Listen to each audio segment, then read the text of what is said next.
What's up, everybody, and welcome to ITG Daily, the show that brings you the hottest in gaming screw-ups. I mean, news. Scott, it's gonna be one of those days, buddy. We've got our headsets working. That's a good thing. Oh man, you can always catch us live over at twitch.tv/theofficial ITG and ITG reviews on YouTube at 11 a.m. Eastern. But if you can't join us live, hit us up later inside the game.ca podcast services and TV streaming networks around the globe. Whew. All right, Scott, you can always find Scott at @Savage over on Twitter. You can find me at KitsTheGamer28 on Twitter. Hit us up. Let us know, what games are you playing? And of course, we're always there to talk about today's daily show, which are rumors starting to continue on with PlayStation 5 Pro, Scott, and the Xbox Series XXX. What are they going to do? What? That is a beautifully bad.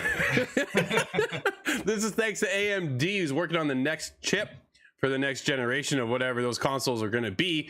Arma Reforger announced for the Xbox Series X and S. And what is ROCKSTAR going to do about Red Dead Online? Scott, I cannot wait to talk about that one.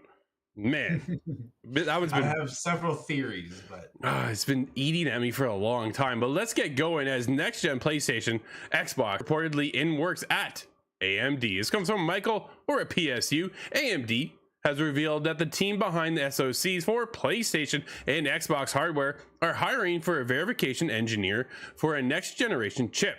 Job listing was posted on LinkedIn and reveals the following info. Quote, the team behind the chip powering Xbox, PlayStation, and the latest RDNA family graphics chip is hiring for its Markham location in Canada. That's right, shout out to our home base for the next generation chip development project. We are currently looking for a system on chip verification engineer who will be part of the team working on next generation of a complex SoC design. The successful candidate will play a key role in SoC verification, performing the following duties for functional, power, and performance aspects with simulation and hardware emulation environment. End quote. That's a whole lot of technical stuff going on there, Scott. Whew.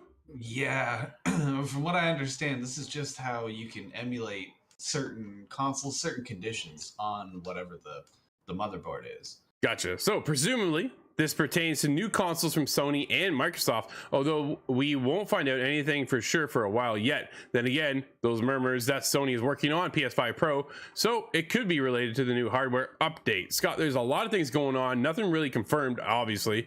Biggest thing is, dude, what are we getting in already to that next generation of Pro situations for consoles? Like PS5 has been around now for 2 years, Xbox Series X and S, same deal.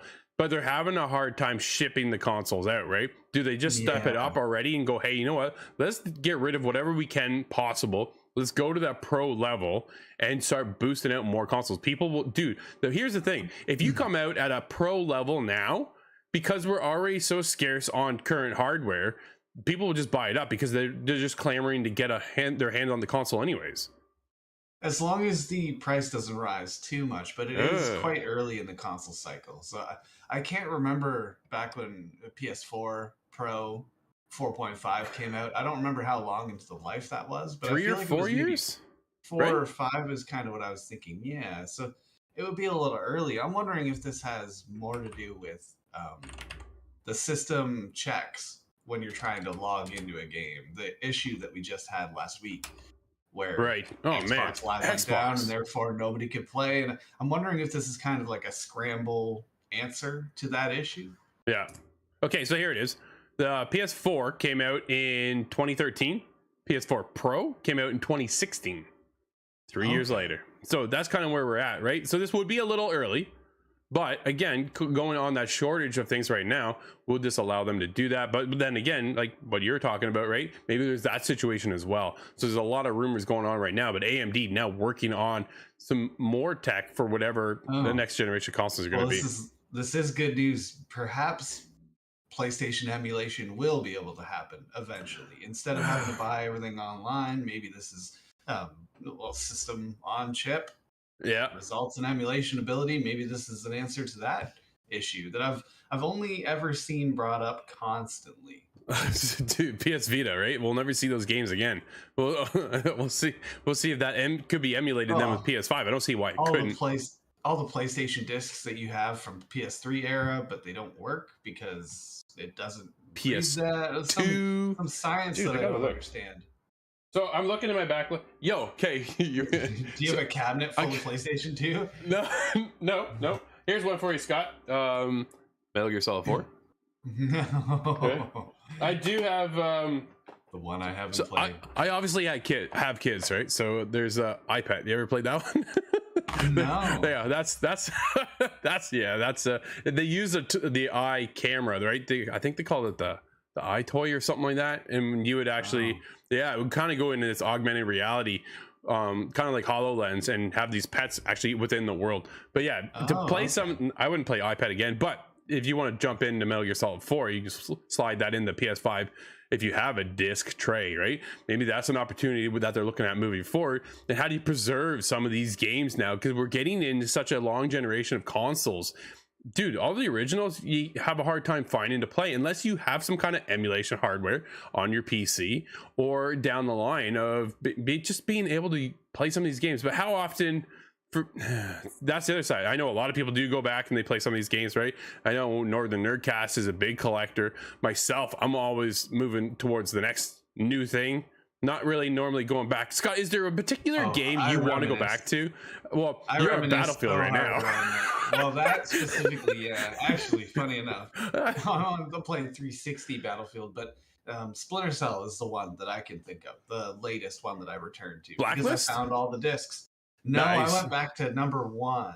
Ooh, now, I wow. didn't actually have the disc for that one, so I didn't want to play it on GameCube, so I put it on the Xbox Live Arcade at least. But no, that's the one series that I'll return to. Metal Gear is another one. The 360 HD collection, I've played a bunch on that. I would love to jump into 4 because I never played it. Oh man, I was there on day one. I have a better chance of finding a PlayStation 3. I still have my PS3. I have my Xbox 360. I don't believe I have my So in order for me to get my PS3 back in the day, I had to trade in my PS2 in my library of games. Oh, it hurts, man, to go back now. No.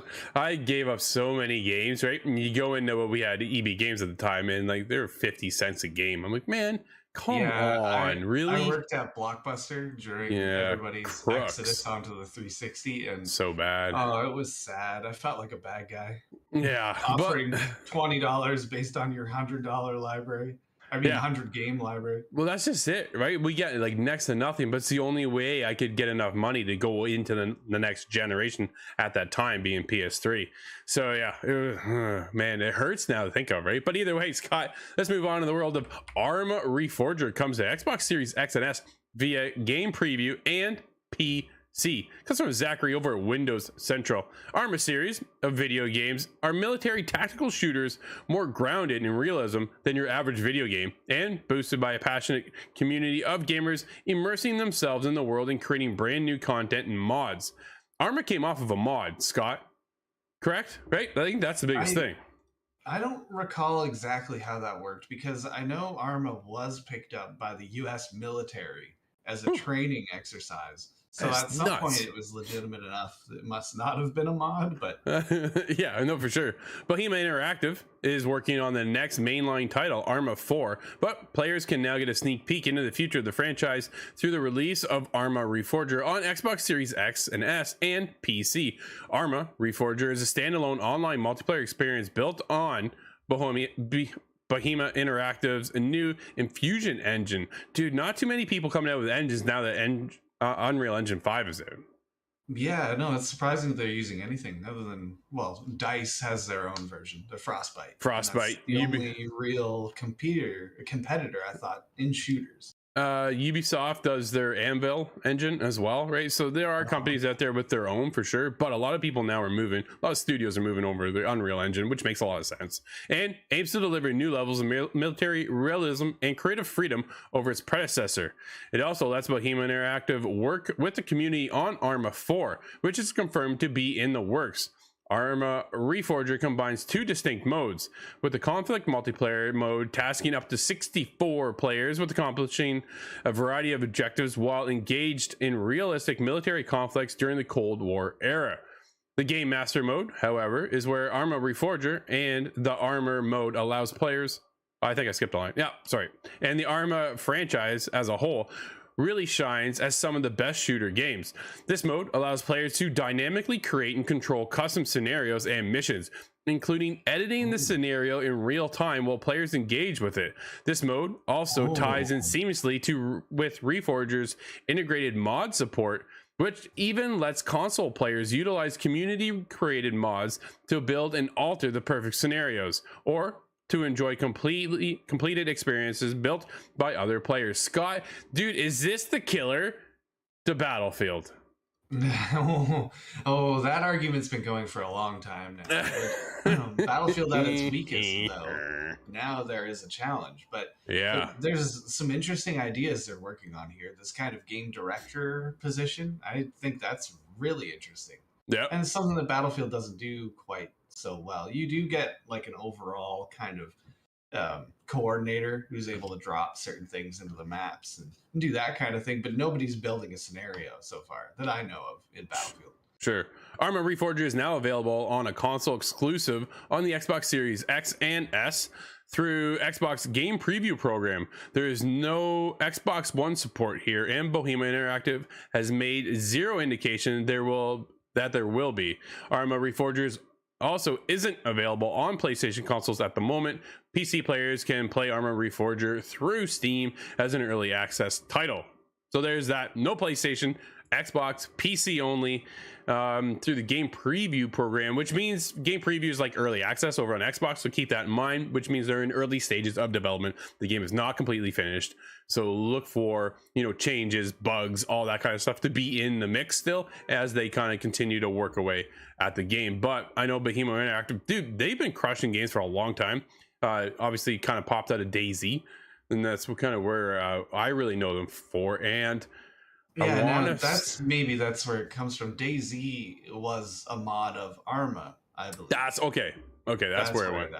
Yeah. Gotcha. Scott, let's get into one of the biggest topics continually going to this day. It's GTA 5 just sold another 5 million copies as GTA Trilogy, the definitive edition, fails to stay relevant. No kidding. This comes from Dom over at VG 24/7. Only a few months ago, we heard that Grand Theft Auto series overall continued to sell like hotcakes. As of February 2022, unit sales for the series topped 370 million. With the latest mainline release, GTA 5, sales setting pretty at over 160 million units. Dude, that's holy.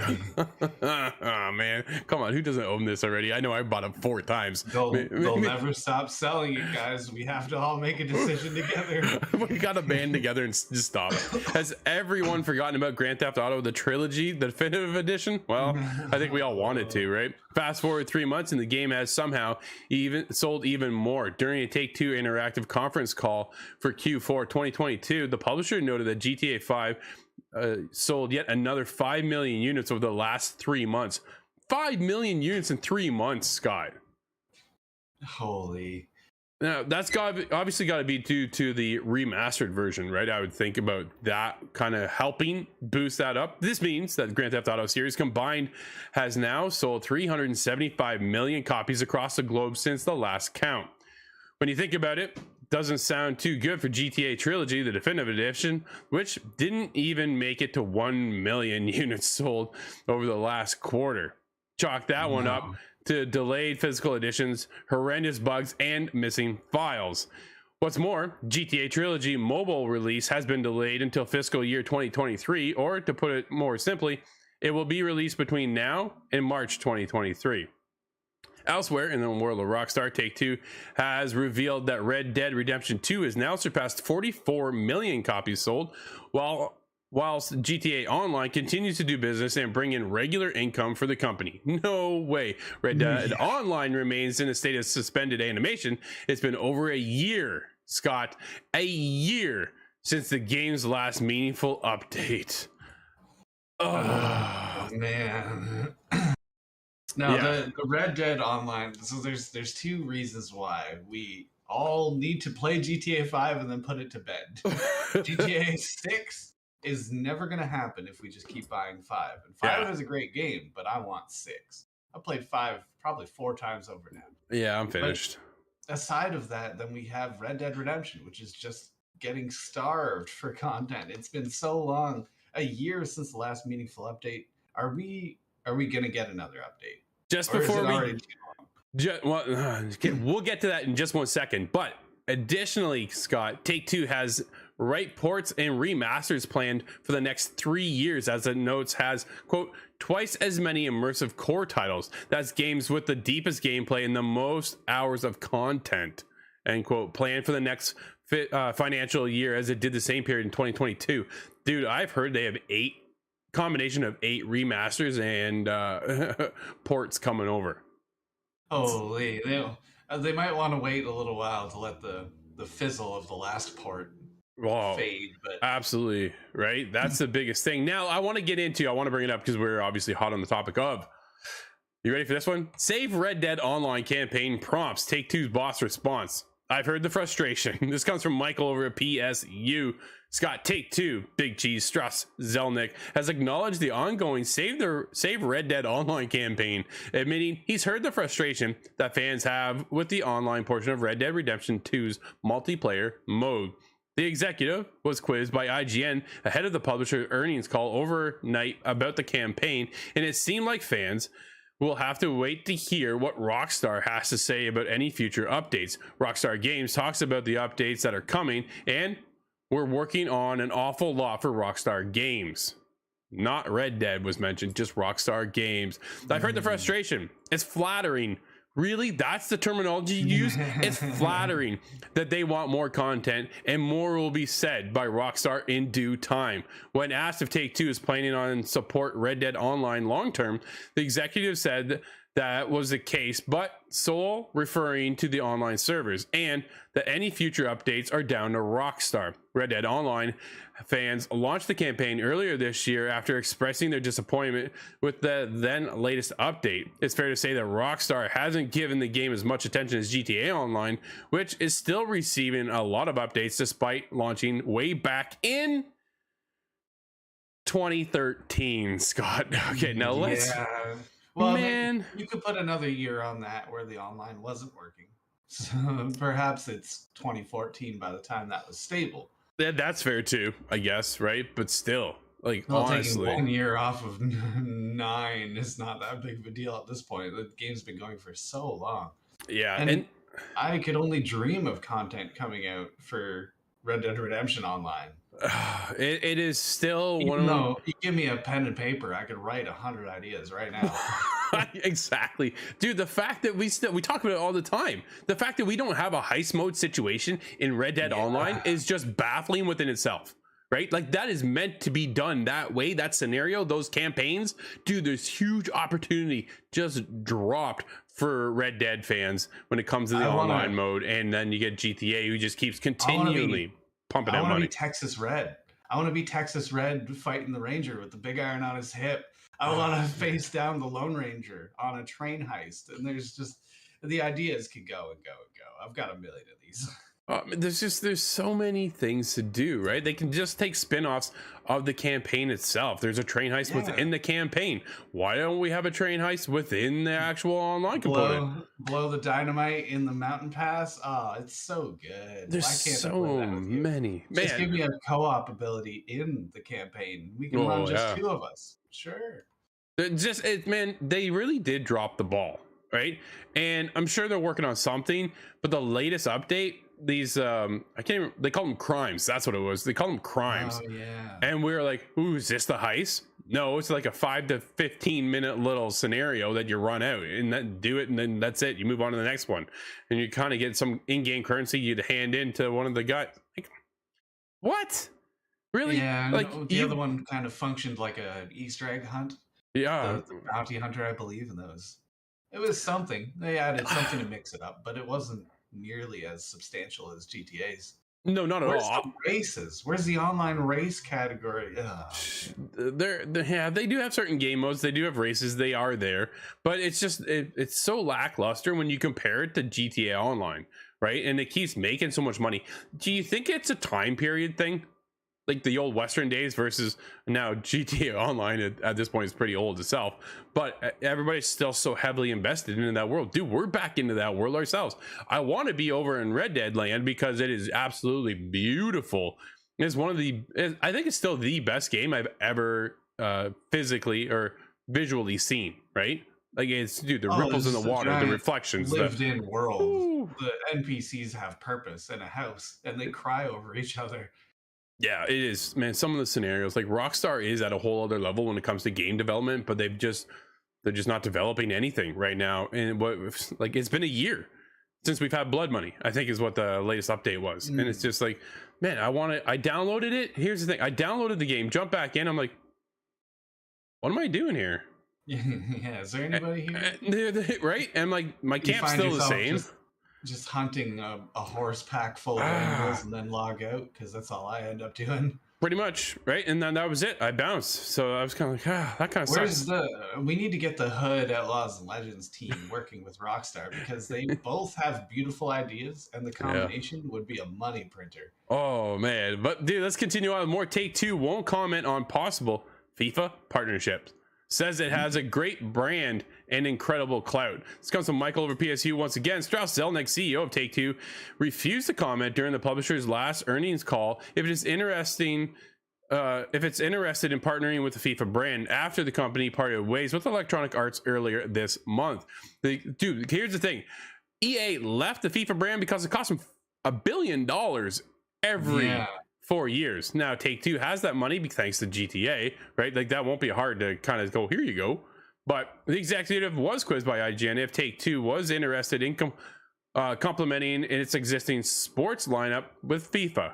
And while he made it clear that the company is always interested in expanding their avenue, he wouldn't be drawn into announcing anything specific. Quote, "We're definitely interested in expanding our opportunities in sports, and FIFA has a great brand and incredible clout, but we have no current plans to discuss. Well, we noticed that FIFA license is up for grabs. We tend to be thoughtful about our business at all times." Scott, dude, do you think they grab FIFA? I think it certainly could happen, but I don't know if they necessarily need to. No. 2K sells a cajillion titles. They've been the only real competitor to EA's, and other than Konami. But I don't think Konami has the $1 billion to put down in such a way. No, not at all. I think if you're going to go with one sports kind of company, well, it's funny because you don't even think of Take-Two as sports. You think of Take-Two as NBA 2K, and that is it for sports. Right from there, they're on to other games that we love and adore. So it's kind of one of those situations like, well, it's been so long since anybody's had true competition out in the sports world. We've talked about this before in the show itself, that there is no competition. Baseball's by itself, right? NBA is by itself. Madden is by itself. NHL, they're all severed off, and nobody is up against them like they used to be way back in the day. Like I'm talking like late 90s, early 2000s, right? Where there was NBA Live at one point and MVP baseball. Oh, the street games were there as well. But Scott, before we get there, my friend, it's almost another day. What games do we have today, though? Because we have a couple, some weird ones. Yes, I'm not sure if weird is the right answer, but we have Behind Closed Doors, a developer's tale on PlayStation 4, 5, the Switch, Xbox One, X, and S. We have Divination on PS4, 5, Switch, Xbox One, X, and S. We have Gibbon Beyond the Trees on PC and Switch. That one reminds me of Lorax. I wonder. Oh, yeah. It's like a side-scrolling Spider-Man for me. I'm like, I might just have to check that game out. Dude, it looks cool. I had a side-scrolling Spider-Man on Game Boy Original way back in the day. Really? Yeah. Wow. I know I don't look that old, but I was there. Scott, everybody, thank you for hanging out with us. This has been ITG Daily, the show that brings you the hottest in gaming news. You can join us every day at 11 a.m. Eastern over on twitch.tv/theofficialITG, as well as YouTube at ITG Reviews. But if you can't join us live, hit us up later inside the game.ca podcast services and TV streaming networks around the globe. Hit us up at the official ITG on Twitter. Let us know, are you picking up any of these weird games? I'm just calling it out. Until tomorrow, I'm Drew, that's Scott. We'll see you inside the game.